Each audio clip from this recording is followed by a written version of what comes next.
Bonjour à toutes, bonjour à tous. Dans cette vidéo, nous allons voir comment encoder et lire les puces RFID dédiées au Fishgun, à la fois pour la nourriture solide et la nourriture liquide.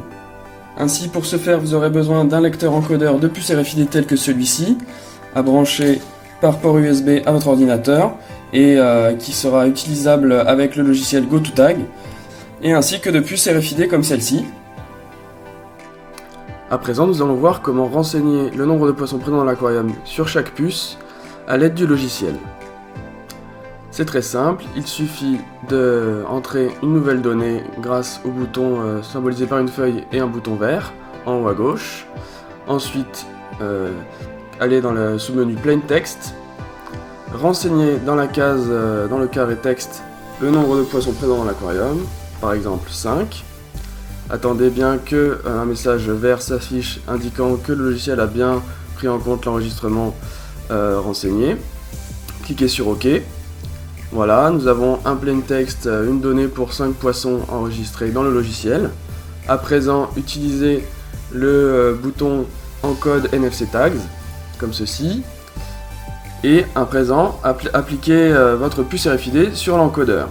Il suffit de se saisir d'une puce, de la poser sur le lecteur. Le voyant s'allume, un petit bruit surgit. Attendez un instant que le message en vert s'affiche indiquant que la puce RFID est bien encodée. Ensuite, retirez votre puce et répétez l'action pour autant de puces que vous souhaitez encoder, aussi pour 5 poissons. Comme ceci.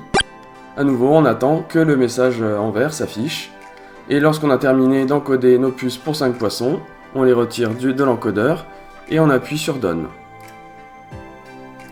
À présent, nous allons voir comment vérifier que nos puces sont bien encodées.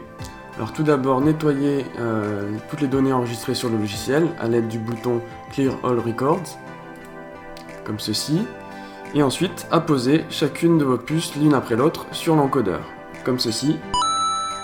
Une nouvelle fenêtre s'affiche avec la donnée 5 poissons enregistrés dessus. On la retire et on essaye une nouvelle puce. Voilà, à nouveau 5 poissons s'affichent, donc nos deux puces préprogrammées contiennent bien la donnée 5 poissons dessus. Il est aussi possible de changer les données enregistrées sur chaque puce. Pour cela, c'est très simple, il suffit d'écraser la donnée précédemment enregistrée en enregistrant un nouveau plain text, dans notre cas par exemple 8, comme ceci. Et ensuite de reprogrammer la puce qui avait été programmée initialement par 5. On reclique sur le bouton Encode NFC Tags, on présente la puce, elle s'encode, on clique sur Done. Et à présent, pour vérifier que la puce a bien été encodée pour 8, on représente la même puce. Et là, on voit bien qu'une ligne de données s'affiche et qu'il y a bien 8 poissons enregistrés sur la puce. Enfin, nous allons voir comment effacer les données enregistrées sur une puce RFID. Reprenons par exemple la puce codée pour 8 poissons. Donc pour ce faire, retirez dans un premier temps la puce de l'encodeur. Cliquez sur le bouton Erase NFC Tag symbolisé par une poubelle rouge. Une nouvelle fenêtre s'affiche. Ensuite, apposez la puce dont vous souhaitez effacer les données. Attendez bien le message de vérification en vert.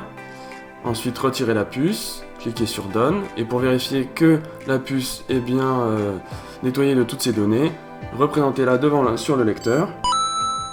On voit bien le message comme quoi aucune donnée n'est enregistrée sur la puce.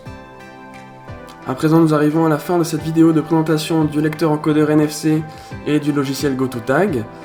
Voilà, vous savez à présent comment encoder, reprogrammer et effacer les données enregistrées sur vos puces RFID. Si vous avez la moindre question, nous vous invitons à nous contacter via la plateforme de contact sur notre site web ou par mail à l'adresse info@planktovi.biz. Vous pouvez aussi également retrouver toutes les informations renseignées dans cette vidéo sur le guide complet d'utilisation du Fishgun solide et liquide disponible sur notre site web. Merci pour votre attention et à bientôt pour une prochaine vidéo.